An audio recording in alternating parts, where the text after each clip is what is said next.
ಇದು ಪುರಂದರದಾಸರ ಸುಂದರವಾದ ಮುಂಡಿಗೆ.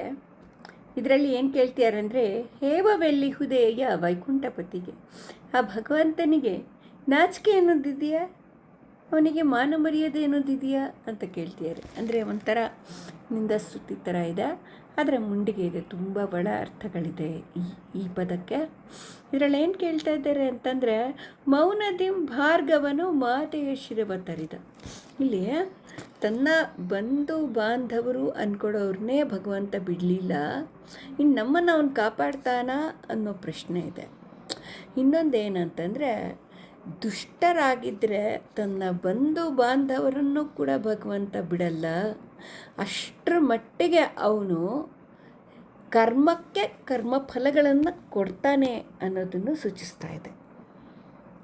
ಇದರಲ್ಲಿ ಪಲ್ಲವಿ ಪ್ರಶ್ನೆನೇ ಹೆಂಗಿದೆ ಅಂತಂದರೆ, ನಾಚಿಕೆ ಇದೆಯಾ ಭಗವಂತನಿಗೆ? ಇಲ್ಲ ಅಂತ ಅಂದ್ಬಿಟ್ಟು. ಅಂದರೆ ಅವನಿಗೆ ನಾಚಿಕೆನೇ ಇಲ್ಲ. ಹೇಗೆ ಭಾರ್ಗವ ರಾಮ ಏನು ಮಾಡ್ತಾನೆ, ತಂದೆ ಹೇಳ್ತಾರೆ ತಲೆ ಕಡಿ ಅಂದರೆ ತಾಯಿ ತಲೆ ಠಕ್ ಅಂತ ಕತ್ತರಿಸ್ಬಿಡ್ತಾರೆ. ಯಾಕೆ ಅಂತಂದರೆ ಅವನಿಗೆ ಗೊತ್ತು, ತನ್ನ ತಂದೆಗೆ ಅವನು ಏನು ಮಾಡ್ತಿದ್ದಾನೆ ಅಂತ ಗೊತ್ತು. ಅವಳ ತಲೆಯಲ್ಲಿ ಕೆಟ್ಟ ಆಲೋಚನೆ ಬಂದಿರೋದ್ರಿಂದ ಅವಳು ಶುದ್ಧೀಕರಣ ಆಗಬೇಕಾಗಿದೆ.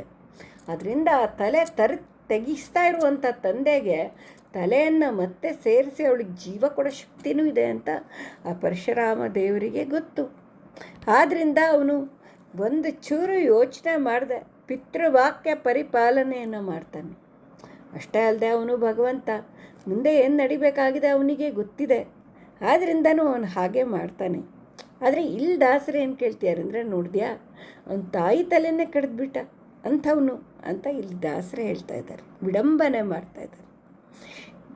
ಆದರೆ ಇದರಲ್ಲಿ ನಾವೇನು ಅರ್ಥ ಮಾಡ್ಕೋಬೇಕು ಅಂತಂದರೆ, ತಪ್ಪು ಮಾಡಿದ್ರೆ ಅವನು ತಾಯಿ ಆಗಿರಲಿ, ತಮ್ಮ ಆಗಿರಲಿ, ನೆಂಟಾಗಿರಲಿ, ಇಷ್ಟ ಆಗಿರಲಿ ನೋಡೋದಿಲ್ಲ, ಶಿಕ್ಷೆ ಕೊಟ್ಟೇ ಕೊಡ್ತಾನೆ ಭಗವಂತ ಅನ್ನೋದನ್ನು ನಾವು ಅರ್ಥ ಮಾಡ್ಕೋಬೇಕು.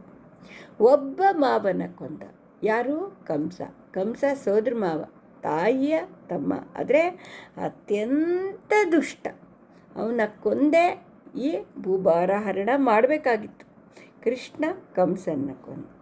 ಒಬ್ಬ ಮಾವನ ಎಸೆದ.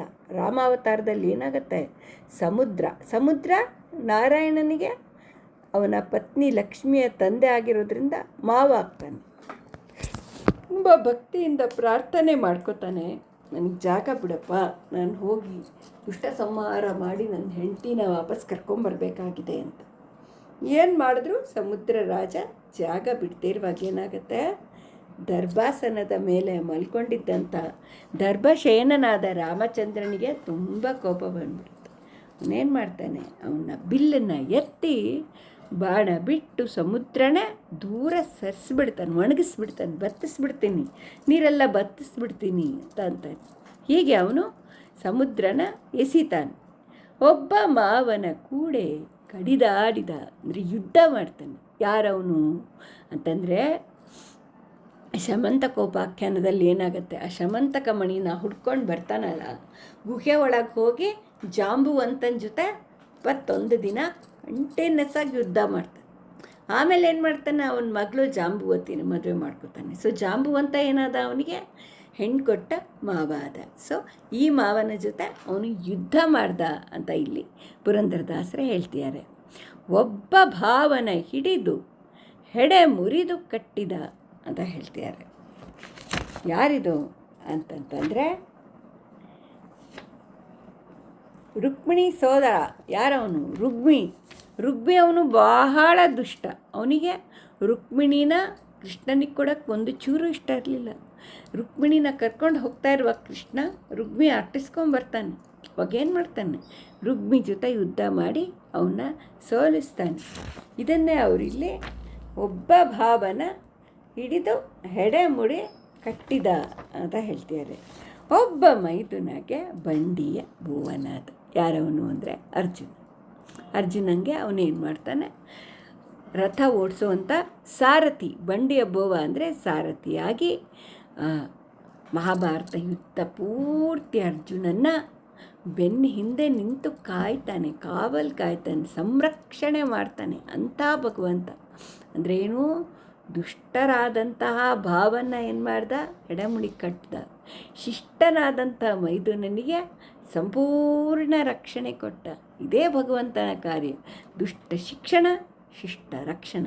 ಅದನ್ನು ಇಲ್ಲಿ ವಿಡಂಬನಾತ್ಮಕವಾಗಿ ಮುಂಡಿಗೆಯ ರೂಪದಲ್ಲಿ ಹೇಳ್ತಾ ಇದ್ದಾರೆ. ನೀವೆಲ್ಲ ಯೋಚನೆ ಮಾಡಿ, ಯಾವ ಭಾವ, ಯಾವ ಮಾವ, ಯಾವ ಭಾವ, ಯಾವ ಮೈದುನ ಅಂತ ನೀವು ಯೋಚನೆ ಮಾಡಿ ಅಂತ ದಾಸರು ಹೇಳ್ತಾ ಇದ್ದಾರೆ. ಇಲ್ಲಿ ನಾವು ದಾಸರ ಕತೆಗಳ ಜ್ಞಾನ, ಹರಿಕಥಾ ಶ್ರವಣ ಎಷ್ಟರ ಮಟ್ಟಿಗೆ ಮಾಡಿದರು, ಅವ್ರಿಗೆ ಎಷ್ಟು ಗೊತ್ತಿತ್ತು ಜ್ಞಾನ. ಎರಡನೇದು ಅವರ ಚಮತ್ಕಾರ, ಹೇಗೆ ಒಂದೇ ಪದನ ಮತ್ತೆ ಮತ್ತೆ ಉಪಯೋಗಿಸಿದ್ರು ಅದರ ಒಳ ಅರ್ಥ ಬೇರೆ, ಈ ಥರ ಹೇಗೆ ಅವರು ರಚನೆ ಮಾಡಿದ್ದಾರೆ.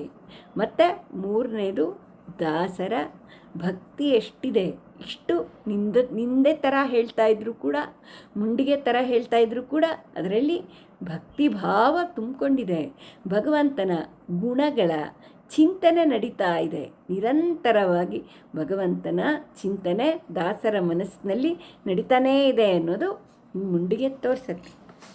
ಎರಡನೇ ನುಡಿ ಇನ್ನೂ ಚಮತ್ಕಾರವಾಗಿದೆ. ಕುಂಬಿನಿಗೆ ಪತಿಯಾದ, ಕುಂಬಿನಿಗೆ ಸುತನಾದ, ಕುಂಬಿನಿ ಮಗನ ಸಂಹಾರ ಮಾಡಿದ ಅಂತ 3 ಸತಿ ಕುಂಬಿನಿ ಅನ್ನುವಂಥ ಪದ ಬಂದಿದೆ. ಕುಂಬಿನಿ ಅಂದರೆ ಭೂಮಿ. ನಾರಾಯಣನ ಹೆಂಡ್ತಿರು ಯಾರು? ಶ್ರೀದೇವಿ, ಭೂದೇವಿ. ಅದರಿಂದ ಭೂಮಿಗೆ ಅವನು ಗಂಡ, ಅದರಿಂದ ಕುಂಬಿನಿಗೆ ಪತಿಯಾದ. ಕುಂಬಿನಿಗೆ ಸುತನಾದ ಅಂತ ಹೇಳ್ತಾರೆ. ಹಾಲು ಮೊಸರಿನ ಮಡಕೆ ಹೊತ್ತು ಹಾಲು ಮೊಸರನ್ನ ಮಾರಾಟ ಮಾಡ್ತಿದ್ನಲ್ಲ, ಅದಕ್ಕೋಸ್ಕರ ನಂದಗೋಪನಿಗೆ ಕುಂಭಿ ಅಂತ ಒಂದು ಹೆಸರಿರುತ್ತೆ. ಈ ಕುಂಭಿಯ ಪತ್ನಿಯಾದ ಯಶೋದೆಗೆ ಕುಂಬಿನಿ ಅಂತ ಹೆಸರು. ಆ ಕುಂಬಿನಿಯ ಮಗನಾದಂತಹ ಕೃಷ್ಣನಿಗೆ ಅವಳು ಸಾಕು ತಾಯಿ ಆಗ್ತಾಳೆ. ಆದ್ದರಿಂದ ಅವಳು ಕುಂಬಿನಿಗೆ ಸುತನಾದ ಅಂತ ಇಲ್ಲಿ ಹೇಳ್ತಾ ಇದ್ದಾರೆ. ಕುಂಬಿನಿ ಮಗನ ಸಂಹಾರ ಮಾಡಿದ. ಇಲ್ಲಿ ಒಂದು ಕುಂಬಿನಿ ಅಂತಂದರೆ ಭೂಮಿ ಮಗ ನರಕಾಸುರ. ನರಕಾಸುರನ್ನ ಅವನೇನು ಮಾಡ್ತಾನೆ, ಆ ಭೂದೇವಿ ಜೊತೆನೇ ಹೋಗಿ ಅಂತಂದರೆ ಅವನ ಪತ್ನಿಯಾದಂತಹ ಸತ್ಯಭಾಮಾದೇವಿ ಜೊತೆ ಹೋಗಿ ಸಂಹಾರ ಮಾಡ್ತಾನೆ. ಎರಡನೇದಾಗಿ ಇಲ್ಲಿ ಕುಂಬಿನಿ ಅಂತಂತಂದರೆ ಯದುವಂಶದ ಧುಮಘೋಷ ಅಂತ ಇರ್ತಾನೆ. ಅವನ ಹೆಂಡತಿ ಶ್ರುತಶ್ರವೆ, ಅಂದರೆ ಅವಳು ವಸುದೇವನ ಸೋದರಿ. ಅದಕ್ಕೋಸ್ಕರ ಅವಳಿಗೆ ಕುಂಬಿನಿ ಅಂತ ಒಂದು ಹೆಸರಿರುತ್ತೆ. ಅವಳ ಮಗ ಯಾರು? ಶಿಶುಪಾಲ್. ಅವನ್ನ ಯುಧಿಷ್ಠಿರನ ರಾಜಸೂಯ ಆಗೋ ಸಂದರ್ಭದಲ್ಲಿ ಅವನ್ನ ಸಂಹಾರ ಮಾಡ್ತಾನೆ. ಆ ಶಿಶುಪಾಲನ ತಾಯಿ ಇರ್ತಾಳಲ್ಲ, ಆ ಶಿಶುಪಾಲನಿಗೆ 4 ಕೈ ಇರುತ್ತೆ. ಯಾರು ಎತ್ಕೊಂಡಾಗಿ ಈ ಕೈಗಳು ಬಿದ್ದೋಗ್ಬಿಡುತ್ತೆ, ಅವನೇ ಇವನ್ನ ಸಂಹಾರ ಮಾಡ್ತಾನೆ ಅಂತ ಹೇಳಿರ್ತಾರೆ. ಕೃಷ್ಣ ಎತ್ಕೊಂಡಿದ್ದ ತಕ್ಷಣ ಅವನ ಕೈಗಳು ಬಿದ್ದೋಗುತ್ತೆ. ಆವಾಗ ಅವಳು ವರ ಕೇಳ್ಕೊಂಡಿರ್ತಾಳೆ, 100 ತಪ್ಪುಗಳನ್ನು ಕ್ಷಮಿಸ್ಬೇಕು ನನ್ನ ಮಗಂದು ಅಂದ್ಬಿಟ್ಟು. ಹಾಗಾಗಿ ಅವನು 100 ಸತಿ ಕೃಷ್ಣನ ಅವಹೇಳನ ಮಾಡಿದ್ರು, ಕೃಷ್ಣನಿಗೆ ಕೋಪ ಬರ್ಸಿದ್ರೆ ಅವನು ಕ್ಷಮಿಸಿರ್ತಾನೆ. 101ನೇ ಸತಿ ಯುಧಿಷ್ಠಿರನ ಯಾಗದಲ್ಲಿ ಪ್ರಥಮ ಪೂಜೆ ಕೃಷ್ಣನಿಗೆ ಮಾಡಿದಾಗ ಅವನು ಕೆಟ್ಟದಾಗಿ ಮಾತಾಡ್ತಾನೆ. ತಕ್ಷಣ ತನ್ನ ಚಕ್ರ ಬಿಟ್ಟು ಆ ಶಿಶುಪಾಲನ ಸಂಹಾರ ಮಾಡಿಬಿಡ್ತಾನೆ. ಹೀಗೆ ಕುಂಭಿನಿ ಮಗನ ಸಂಹಾರ ಮಾಡಿದ. ಅದರ ನೆಕ್ಸ್ಟ್ ಹೇಳ್ತಾರೆ, ಅಂಬುದಿಗೆ ಪಿತನಾದ, ಅಂಬುದಿಗೆ ಸುತನಾದ, ಅಂಬುದಿ ಜಾತೆಗೆ ಸ್ವಾಮಿಯಾದ. ಅಂಬುದಿ ಅಂತಂದರೆ ನೀರು ಅಂತಂದರೆ ಇಲ್ಲಿ ಗಂಗಾದೇವಿ. ಅಂಬುದಿಗೆ ಪಿತ ಅಂತಂದರೆ ಅವನ ತ್ರಿವಿಕ್ರಮ ಅವತಾರದಲ್ಲಿ ಬ್ರಹ್ಮಾಂಡ ಕಟಾಹ ಬಿರಿದು ಅಲ್ಲಿಂದ ಗಂಗಾದೇವಿ ಬರ್ತಾಳಲ್ಲ, ಅದಕ್ಕೋಸ್ಕರ ಅವನು ಗಂಗಾ ಜನಕ ಆಗ್ತಾನೆ. ಹಾಗೆ ಅವನು ಅಂಬುದಿಗೆ ಪಿತನಾದ. ಅಂಬುದಿಗೆ ಸುತನಾದ ಮತ್ಸ್ಯಾವತಾರ. ಅಲ್ಲೇನಾಗುತ್ತೆ, ಅಲ್ಲಿ ಮೀನು ನೀರೊಳಗೆ ಪ್ರಕಟ ಆಗಿದ್ದರಿಂದ ಅದು ನೀರಿನ ಮಗ ಆಗತ್ತೆ. ಹಾಗಾಗಿ ಅದು ಅಂಬುದಿಗೆ ಸುತನಾದ. ಅಂಬುದಿ ಜಾತೆಗೆ ಸ್ವಾಮಿಯಾದ. ಅಂಬುದಿ ಜಾತೆ ಯಾರು? ಸಮುದ್ರದಿಂದ ಹುಟ್ಟು ಬಂದವಳು ಯಾರು? ಸಮುದ್ರ ಮಥನ ಕಾಲದಲ್ಲಿ ಲಕ್ಷ್ಮೀದೇವಿ. ಅವಳು ಅಂಬುದಿಯ ಮಗಳು. ಆ ಅಂಬುದಿಯ ಜಾತೆಗೆ ಅವನು ಸ್ವಾಮಿ ಆಗ್ತಾನೆ. ಮದುವೆ ಮಾಡಿಕೊಂಡು ಅವನಿಗೆ ಸ್ವಾಮಿ ಆಗ್ತಾನೆ ಅಂತ ಹೇಳ್ತಿದ್ದಾನೆ. ಮತ್ತು 3ನೇ ನುಡಿಲಿ ಹೇಳ್ತಾರೆ, ಬೊಮ್ಮನ ಸಂಹರಿಸಿ. ಇಲ್ಲಿ ಪ್ರಳಯ ಕಾಲಕ್ಕೆ ಬಂದಿದ್ದಾರೆ. ಪ್ರಳಯ ಕಾಲದಲ್ಲಿ ಏನು ಮಾಡ್ತಾನೆ? ಎಲ್ಲ ಸೃಷ್ಟಿನೂ ನುಂಗ್ಬಿಡ್ತಾನೆ. ಬೊಮ್ಮನನ್ನೇ ಸಂಹರಿಸ್ತಾನೆ ಅಂತಂದರೆ ಫುಲ್ಲು ಎಲ್ಲ ಸೃಷ್ಟಿನೂ ಕೂಡ ಒಂದು ತುತ್ತು ಮಾಡ್ಕೊಂಡು ನುಂಗ್ಬಿಡ್ತಾನೆ ಪ್ರಳಯ ಕಾಲದ ಭಗವಂತ. ಹಾಗೆ ತಾನು ಹುಟ್ಟಿಸಿದಂಥ ಎಲ್ಲದನ್ನು ತಾನೇ ಸಂಹಾರ ಮಾಡುವಂತಹ ದೇವ ಅಂತ ಇಲ್ಲಿ ಸೂಚಿಸ್ತಾ ಇದ್ದಾರೆ. ಬ್ರಹ್ಮನನ್ನು ಸಂಹರಿಸ್ತಾನೆ, ಅವನ ಮಕ್ಕಳನ್ನು ಈ ಮಹಿಯೊಳಗವರ ಹತ ಮಾಡಿದ. ಬ್ರಹ್ಮನ ಮಕ್ಕಳು ಯಾರು? ಎಲ್ಲರೂ ಬ್ರಹ್ಮನ ಮಕ್ಕಳೇ. ದೈತ್ಯರು ಕೂಡ ಬ್ರಹ್ಮನ ಮಕ್ಕಳೇ ಆಗಿರ್ತಾರೆ.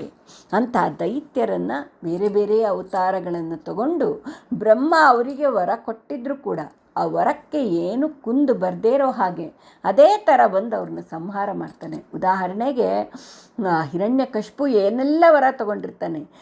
ನರನಿಂದ ಆಗಬಾರ್ದು, ಪ್ರಾಣಿಯಿಂದ ಆಗಬಾರ್ದು, ಆಯುಧದಿಂದ ಆಗಬಾರ್ದು, ಮನೆ ಒಳಗಾಗಬಾರ್ದು, ಹೊರಗಾಗಬಾರ್ದು, ಇಷ್ಟೆಲ್ಲ ವರ ತಗೊಂಡಿದ್ರು ಅದೇ ಥರ ನರಸಿಂಹ ಅವತಾರದಲ್ಲಿ ಬಂದು ಹೊಸಲ ಮೇಲೆ ಕೂತ್ಕೊಂಡು ಭೂಮಿನೂ ಅಲ್ಲ ಆಕಾಶನೂ ಅಲ್ಲ ತನ್ನ ತೊಡೆ ಮೇಲೆ ಇಟ್ಕೊಂಡು ಯಾವ ಆಯುಧನೂ ಅಲ್ಲ ತನ್ನ ಉಗುರಿಂದ, ನರನೂ ಅಲ್ಲ ಸಿಂಹನೂ ಅಲ್ಲ ನರಸಿಂಹ ಆಗಿ ಬರ್ತಾನೆ. ಈ ರೀತಿ ತನ್ನ ಮಗನಾದ ಬ್ರಹ್ಮನ ವರಕ್ಕೆ ಬೆಲೆ ಕೊಟ್ಟು ಅವನ ಮಕ್ಕಳಾದಂಥ ದೈತ್ಯರನ್ನು ಸಂಹಾರ ಮಾಡ್ತಾನೆ. ರಮ್ಮೆ ವೈಕುಂಠಪತಿ ಪುರಂದರ ವಿಠಲ. ರಮ್ಮೆಯ ಪತಿ ಅಂದರೆ ರಮೆ ಅಂದರೆ ಯಾರು? ಲಕ್ಷ್ಮೀದೇವಿ. ಲಕ್ಷ್ಮೀದೇವಿಗೂ ಪತಿ, ವೈಕುಂಠಕ್ಕೂ ಪತಿ ಆಗಿರುವಂತಹ ನಮ್ಮ ಪುರಂದರ ವಿಠಲ ಅವರ ಅಂಕಿತನಾಮ. ಬೊಮ್ಮ ಮೂರ್ತಿಗೇಕೆ ಬಂಧು ಬಳಗ. ಇಲ್ಲಿ ಬೊಮ್ಮ ಅಂತಂದರೆ ಚತುರ್ಮುಖ ಬೊಮ್ಮ ಅಲ್ಲ, ಪರಬ್ರಹ್ಮ. ನಾರಾಯಣನೇ ಪರಬ್ರಹ್ಮ ಅಂತಂದ್ಬಿಟ್ಟು ಸರ್ವಕ್ಕೂ ನಿಯಾಮಕ. ಅವನೇನು ತಾನು ಸೃಷ್ಟಿ ಮಾಡಿರುವ ಪ್ರತಿಯೊಂದರಲ್ಲೂ ತಾನೇ ಸ್ವತಃ ನಿಂತು ನಿಯಾಮಿಸಿ ನಡೆಸುವ ದೇವ ಅವನು ಪರಬ್ರಹ್ಮ. ಆ ಪರಬ್ರಹ್ಮ ಮೂರ್ತಿಗೇಕೆ ಬಂಧು ಬಳಗ ಅಂತ ಅಂದರೆ ಅವನು ಸರ್ವಂತರ್ಯಾಮಿ, ಸರ್ವಸ್ವತಂತ್ರ, ಸರ್ವನಿಯಾಮಕ. ಅವನು ಸುಹೃತ್, ಎಲ್ಲರೊಳಗೂ ಅತ್ಯಂತ ಪ್ರೀತಿಯ ಸ್ನೇಹಿತನಾಗಿರ್ತಾನೆ. ಅಷ್ಟೇ ಅಲ್ಲ, ಅವನು ಸ್ವರಾಟ್ ಅಂತಂದರೆ ಏನು? ತಾನೊಬ್ಬನಿದ್ರೆ ಸಾಕು, ತನ್ನಿಂದನೇ ಎಲ್ಲ ಪ್ರತಿಯೊಂದನ್ನು ಮಾಡ್ಕೊಳ್ಳುವಂಥ ಶಕ್ತಿ ಇರುವಂತಹ ಪರಮಾತ್ಮ ಅಂತ ನಮಗೆ ತೋರಿಸ್ತಾ ಇದ್ದಾನೆ. ಕಪಟ ನಾಟಕ ಸೂತ್ರಧಾರಿ ಅವನು ಯಾವುದನ್ನು ನೋಡೋದಿಲ್ಲ. ಬಂಧು ಬಳಗ, ಸ್ನೇಹಿತ ಯಾವುದೂ ನೋಡಲ್ಲ. ಒಂದೇನು ನೋಡ್ತಾನೆ ಅಂತಂದರೆ ದುಷ್ಟರ ಶಿಷ್ಟರ, ಧರ್ಮಿಷ್ಟ್ರ ಅಧರ್ಮಿಷ್ಟ್ರ ಅಂತ ನೋಡ್ತಾನೆ. ಧರ್ಮದ ಕಡೆ ಯಾವಾಗಲೂ ಇರ್ತಾನೆ. ಯಾರು ಧರ್ಮದ ಕಡೆ ಇರ್ತಾರೆ ಅವರನ್ನು ಮಮ ಪ್ರಾಣಾಗಿ ಪಾಂಡವಾಹ ಅಂತ ಹೆಂಗೆ ಹೇಳ್ತಾನೆ ಹಂಗೆ ಹೇಳಿ ಪ್ರತಿಯೊಂದು ಕಷ್ಟದಿಂದನೂ ಅವ್ರನ್ನ ಪಾರು ಮಾಡ್ತಾನೆ. ಆದರೆ ದುಷ್ಟರಿರ್ತಾರಲ್ಲ ಅವ್ರಿಗೆ ಅದೇ ರೀತಿ ಶಿಕ್ಷೆ ಕೊಡ್ತಾನೆ, ಅವರನ್ನು ಸಂಹಾರ ಮಾಡಿಬಿಡ್ತಾನೆ. ಈ ರೀತಿಯಾಗಿ ಭಗವಂತ ನಿರ್ಲಿಪ್ತ ಅನ್ನೋದನ್ನು ಕೂಡ ಈ ಮುಂಡಿಗೆ ಮೂಲಕ ನಮಗೆ ತಿಳಿಸ್ಕೊಡ್ತಾ ಇದ್ದಾರೆ.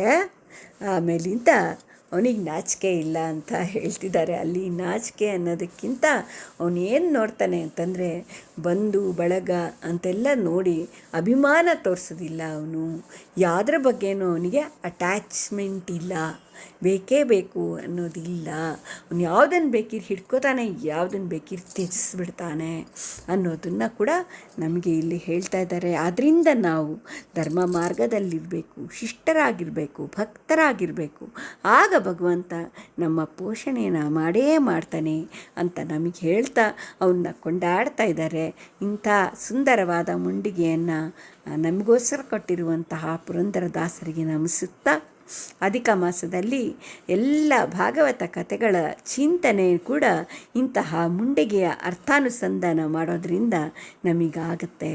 ಮತ್ತು ಇಷ್ಟೊಂದು ಹೊಸ ಪದಗಳು, ಒಂದೇ ಪದದ ವಿವಿಧ ಅರ್ಥಗಳನ್ನು ಕೂಡ ನಾವು ತಿಳ್ಕೋಬೋದು. ಈ ನಿಟ್ಟಿನಲ್ಲಿ ದಾಸ ಸಾಹಿತ್ಯ ನಮ್ಮ ಕನ್ನಡದ ಒಂದು ಶ್ರೀಮಂತಿಕೆಯನ್ನು ಕೂಡ ತೋರಿಸುತ್ತೆ ಅಂತ ಹೇಳ್ತಾ, ಕಾಯೇನ ವಾಚ ಮನಸೇಂದ್ರಿಯೈವ ಬುದ್ಧ್ಯಾತ್ಮನಾವ ಪ್ರಕೃತಿ ಸ್ವಭಾವ ಕರೋಮಿ ಯದ್ಯತ್ ಸಕಲಂ ಪರಸ್ಮೈ ನಾರಾಯಣಾಯೇತಿ ಸಮರ್ಪಯಾಮಿ.